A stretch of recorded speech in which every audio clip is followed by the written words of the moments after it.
Hello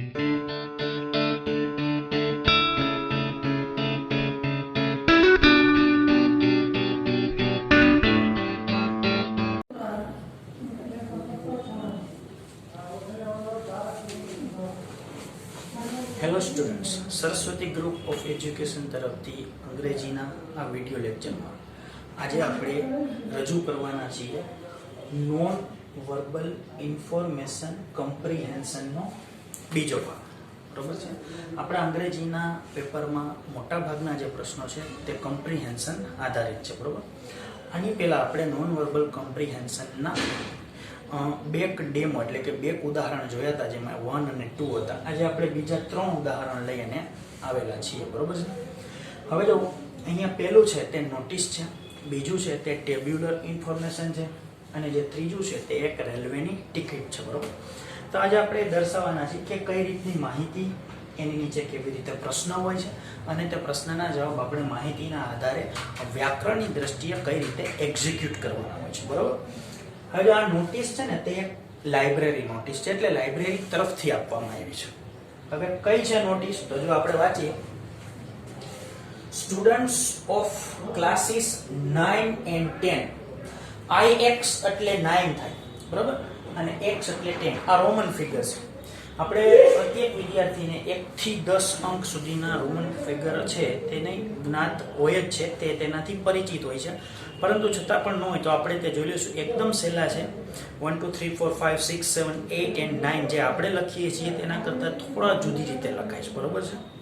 તો તેમાં V છે, X છે, V ની બાજુમાં 1 લીટો 2 લીટા, આ રીતે તે રોમન ફિગર્સ હોય છે, જે અઘરું નથી. અને અહીંયા જાણી જોઈને રોમન ફિગરનો પ્રયોગ કરેલો છે, જેથી કરીને તે કમ્પ્રિહેન્ડ કરી શકીએ છીએ કે નહીં તે આપણને ચકાસવામાં આવે છે. બરોબર. એટલે જુઓ, 9 and 10 are informed that, are informed એટલે માહિતી આપવામાં આવે છે, that એટલે કે the books એટલે પુસ્તકો, will be issued, issued એટલે આપવામાં આવશે, the following day એટલે નીચે જણાવ્યા મુજબના દિવસે.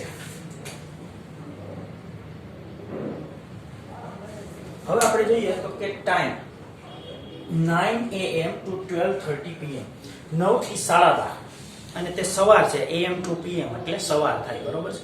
સવારના 9 થી 12:30 કોમન સમય છે.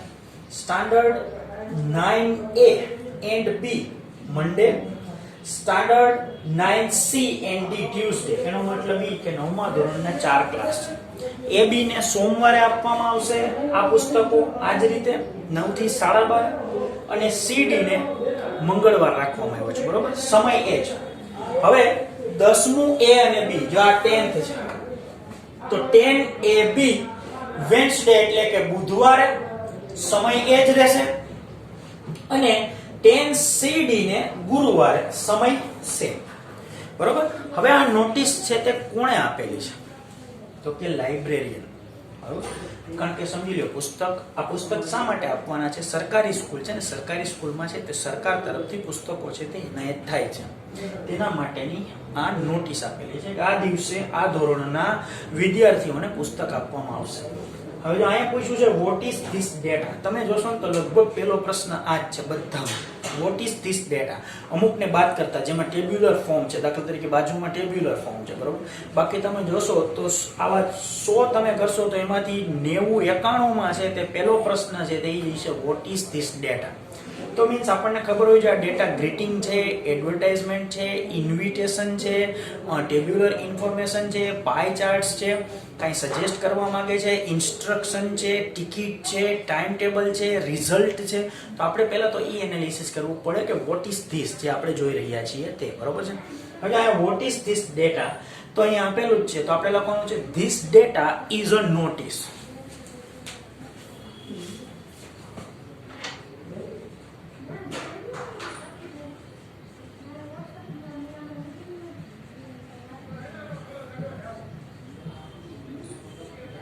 એટલે કે આ ડેટા છે તે એક નોટિસ છે. નોટિસ એટલે સૂચના.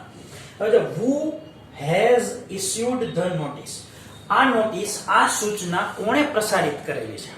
અત્યારે આપવું એને ઇસ્યુ કરવાય, કર્યું કહેવાય, પ્રસારિત કરેલું કહેવાય. તો આ નોટિસ કોણે પ્રસારિત કરેલી છે, તો આપણે જો લાઇબ્રેરી, અને તે લાઇબ્રેરિયન પર્ટિક્યુલરલી આ જ લાઇબ્રેરીના છે, બરોબર. ઇટ મીન્સ તે ચોક્કસ થાય છે એટલે આપણે લખવાનું ધ લાઇબ્રેરિયન, બરોબર. અહીંયા આપેલું નથી પણ આપણે આર્ટિકલ છે જે જ્યારે જવાબ લખો ત્યારે એના નિયમો લાગુ પડી જાય છે. અહીંયા નિયમ લાગુ નથી પડતો ના, એવું નથી. અહીંયા લાઇબ્રેરિયન ઇટ મીન્સ કે ગ્રંથપાળ, પણ આપણે તે ગ્રંથપાળનો બીજી વાર ઉલ્લેખ કરીએ છીએ. અને બીજી વસ્તુ તે લાઇબ્રેરિયન છે તે નિશ્ચિત છે, તો આપણે અહીંયા લખવાનું છે ધ લાઇબ્રેરિયન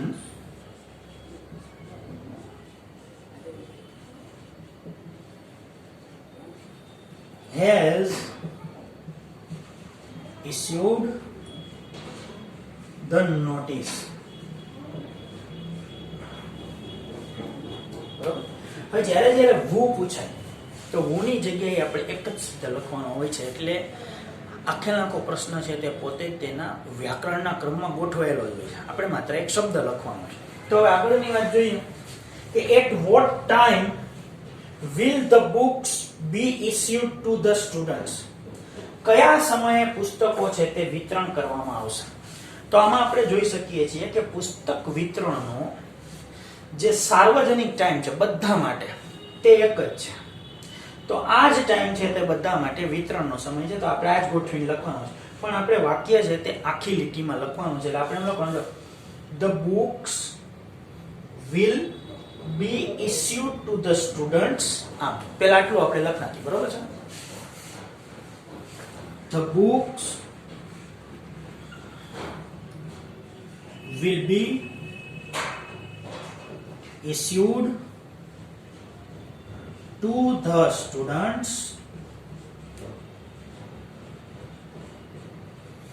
હવે જો બરોબર ધ્યાન રાખજો, આપણે આ લખવાનું છે ને આને વાક્યના ફોર્મમાં લખી છે, એટલે એમાં ફ્રોમ નથી પણ આપણે લખવું પડશે ફ્રોમ 9 AM to 12:30 PM. આ ફ્રોમ શબ્દ આપણે ઉમેરવો પડશે વાક્યની પ્રવાહિતામાં અને વ્યાકરણની દ્રષ્ટિએ તે જરૂરી છે, એટલે બરોબર. એટલે આપણે અહીંયા ફ્રોમ ઉમેરીએ છીએ. જો અહીંયા ફ્રોમ 9 AM to 12 PM.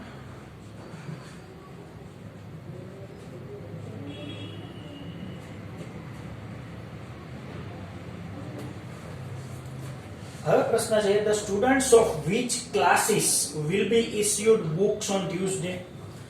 મંગળવારે પર્ટિક્યુલર પૂછ્યું છે એક વાર, મંગળવારે કયા ધોરણને પુસ્તકો આપવામાં આવશે?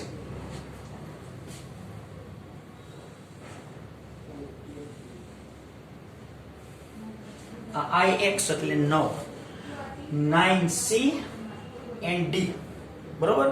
તો આપણે આ જવાબમાં લખવાનું છે કે the students of 9C and D, આ રીતે લખવાનું છે.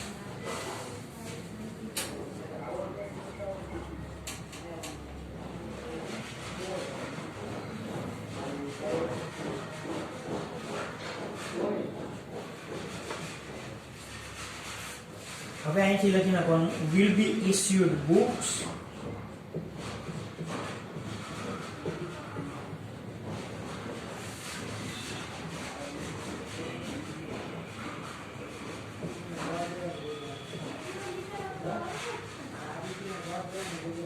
on Tuesday.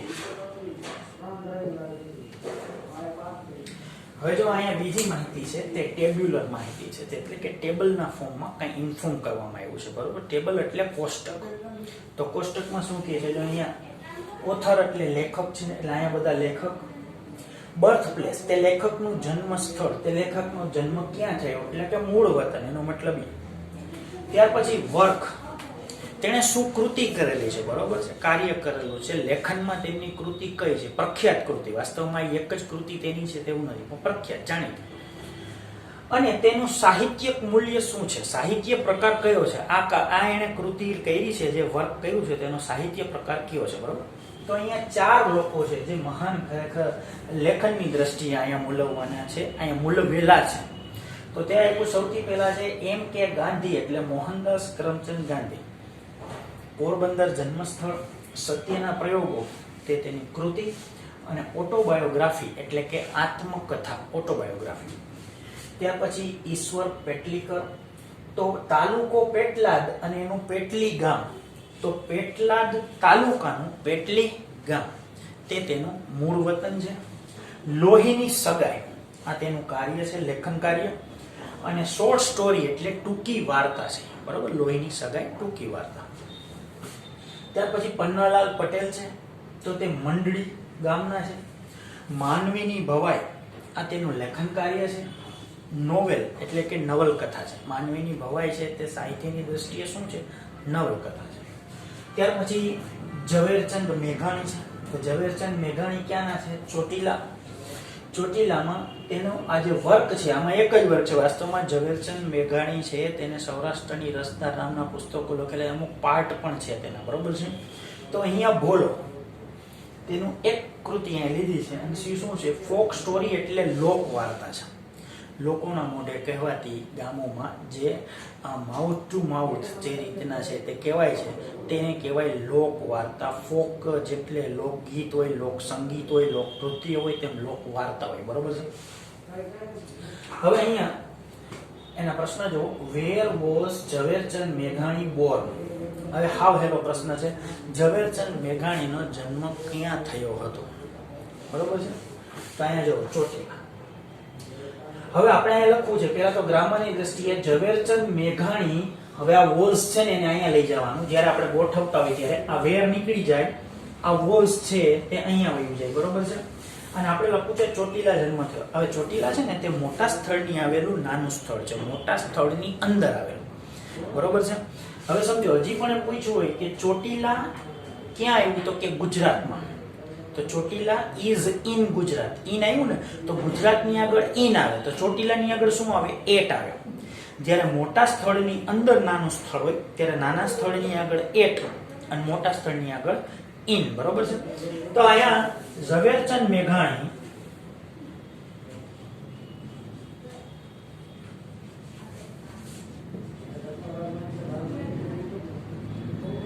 was born at Chotila. હવે who wrote માનવીની ભવાઈ? એકચ્યુઅલી અહીંયા કોમા પ્રશ્નમાં પણ જરૂરી છે, કઈ વાંધો નહીં, આપણે સમજાઈ રહ્યું છે. માનવીની ભવાઈ કોણે લખેલું છે? તો આપણે બોની જગ્યાએ માત્ર નામ જ છે તે એડ કરવાનું હોય છે. આપણે લખવાનું છે Pannalal Patel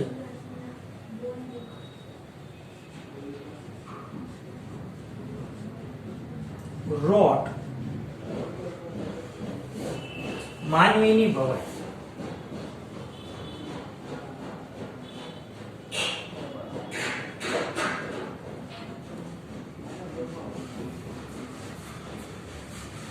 What is the literature form of સત્યના પ્રયોગો?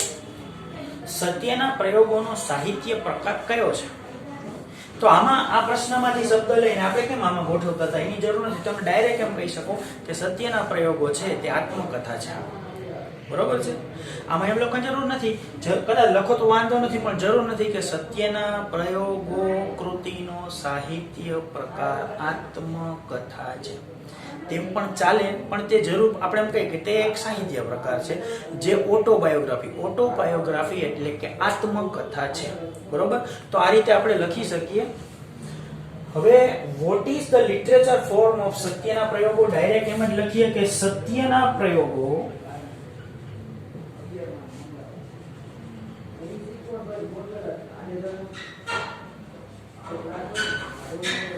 is an autobiography.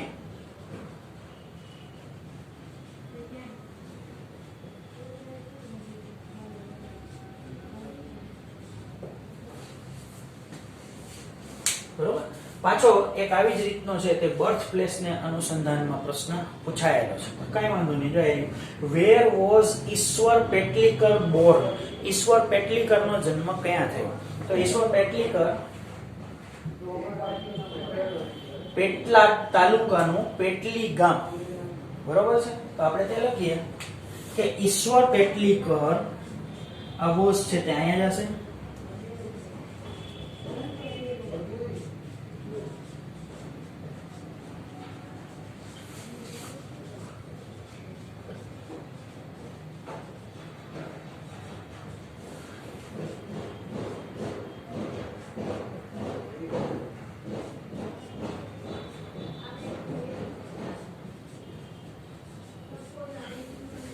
તો જો મોટે ભાગે આ માત્ર ને માત્ર કોમન સેન્સને લાગુ પડતો મુદ્દો છે. વાસ્તવમાં તો સમજો જેને ચોથા પાંચમાંથી ઇંગ્લિશ આવતું હોય, ચોથા પાંચમા ધોરણથી, અથવા તો અમુક એક વિદ્યાર્થીઓ એવા છે કે જે સમજો એ પ્રકારની સ્કૂલમાં ભણે છે જેમાં પહેલા બીજામાં પણ થોડું ઘણું ઇંગ્લિશ છે તે એડ કરવામાં આવેલું છે. તો તેવી સ્કૂલમાં જે આપણે ભણતા ધોરણ 10 સુધી પહોંચેલા હોય છે. તો એના માટે આ કોઈ બહુ મોટી વાત નથી.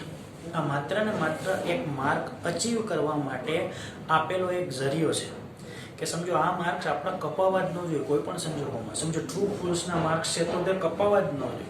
એ શક્ય નથી, પાઠની સ્ટોરીના આધારે છે, બરોબર છે. વાસ્તવમાં તો સિમિલર વર્ડ્સ છે તે પણ સહેલા કહી શકાય. સમજો અમુક એક ગ્રામરના ટોપિક એક બે લઈએ કે જેમાં પેસિવ વોઇસ છે અથવા તો ઇનડાયરેક્ટ સ્પીચ છે, તે ચાલો અમુક લોકોને કદાચ અઘરું પડે કારણ કે એમાં ઘણા બધા છે તે ફેરફારો આપણે મનમાં રાખવાના. કમ્પોઝિશન કદાચ એસે છે અથવા તો ક્યારેક રિપોર્ટ કે ઈમેલ આપણને, બાકી એ સિવાય એને બાદ કરતા તમારું 65 માર્ક્સનું પેપર એવું છે કે જે જરા પણ અઘરું નથી. તેમાં માત્ર થોડી તકેદારી રાખવાની જરૂર છે, બરોબર છે. હવે અહીંયા ઇન્ડિયન રેલવે એની એક ટિકિટ છે, એટલે કે રેલવેની ટિકિટ છે. તો હેપી જર્ની આ તો બધામાં લખ્યું હોય, શુભેચ્છા પાઠવેલી છે. નંબર છે વડોદરાથી અમદાવાદ છે. હવે ઇસ્યુ થઈ છે 25/11/2019 12:58. સેકન્ડ ક્લાસ માટે છે, 100 કિલોમીટરનું તેનું અંતર છે. ટ્રેન છે સુપરફાસ્ટ ટ્રેન અને 42 રૂપિયા તેની ટિકિટ છે, બરોબર છે. હવે આમાં પૂછશે જો આપણને, એના જવાબ આપણે તે વિગતને આધારે દેવાના છે. તો વોટ ઇઝ ધીસ ડેટા? આ ડેટા શું છે? તો આપણે એમ કે આ ડેટા ટિકિટ છે. નો ડાઉટ તમે સાચા છો. કઈ ટિકિટ છે? મુસાફરીની ટિકિટ છે. બીજી એક ટિકિટ હોય ને એને પ્લેટફોર્મ ટિકિટ કહેવાય. તો આપણે એવું લખવાનું કે આ પ્લેટફોર્મ ટિકિટ છે, પણ આ પ્લેટફોર્મ ટિકિટ નથી. આ શું છે? ટ્રાવેલિંગ ટિકિટ છે, બરોબર. તો એનો ઉલ્લેખ જો અહીંયા નથી તો આપણે તે આમાં ઉલ્લેખ કરી શકીએ અને કરવો જોઈએ. જો અહીંયા કે this data is A railway travelling ticket.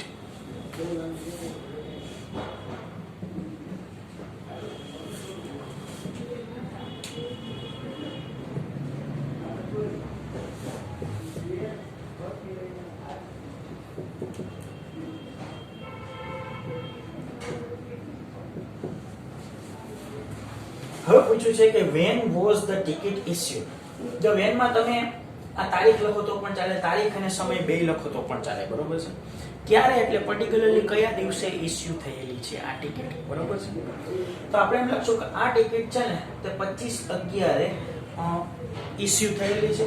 અને પછી આપણે એમ લખી 8:12:58. નો ડાઉટ એ જવાબ પણ ચાલશે. તમે માની લો એક્સટર્નલ લખો છો અને તે જરૂરી છે, કાંઈ વાંધો નહીં, ચાલશે. વાસ્તવમાં છે તે તારીખની વાત છે, તે હોય છે કે કઈ તારીખની છે. તો જો અહીંયા કારણ કે ટિકિટના સમય કરતા તારીખ ગતિ કઈ તારીખની છે, જો તો આ ટિકિટ તો કે આ ટિકિટ જૂની છે, બરોબર. તો આમાં the ticket was issued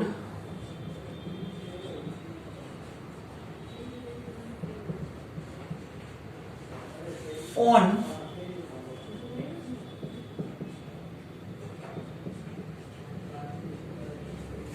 25/11/2019 અને હવે 8:12:58.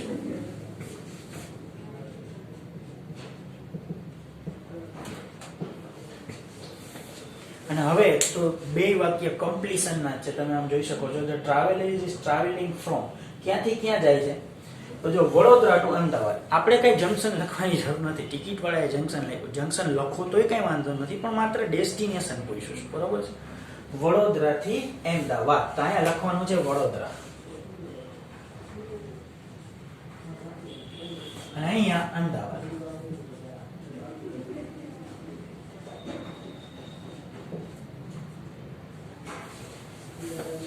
હવે this ticket is for ખાલી જગ્યા train and the traveler can travel in ખાલી જગ્યા class.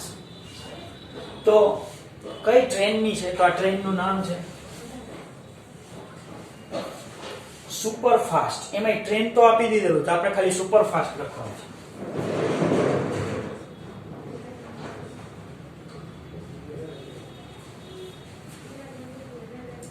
Traveller can travel in તો સેકન્ડ ક્લાસ. તમે આ રીતે પણ લખી શકો અથવા તો આ રીતે ઇન સેકન્ડ ક્લાસ, બરોબર.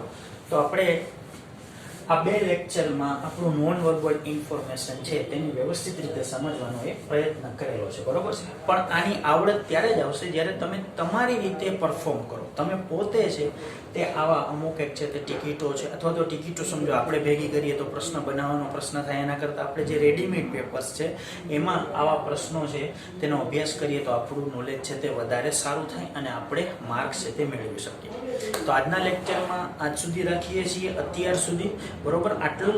અને આ એક વખત CW-માં અને એક વખત રફબુકમાં આપણે રાબેતા મુજબ લેસન કરવાનું છે. અને આવી કોઈ પણ બે વિગત છે તે તમારે તમારી રીતે કોઈ પણ પેપરમાંથી અથવા તો કોઈ પણ મટીરિયલમાંથી સિલેક્ટ કરી અને તેના જવાબો લખી અને સેન્ડ કરવાના છે. તો આટલે સુધી રાખીએ. સરસ રીતે ભણતા રહો અને ખૂબ સારી તૈયારી કરો એવી શુભેચ્છા સાથે આજનો લેક્ચર આપણે પૂરો કરીએ છીએ. અસ્તુ.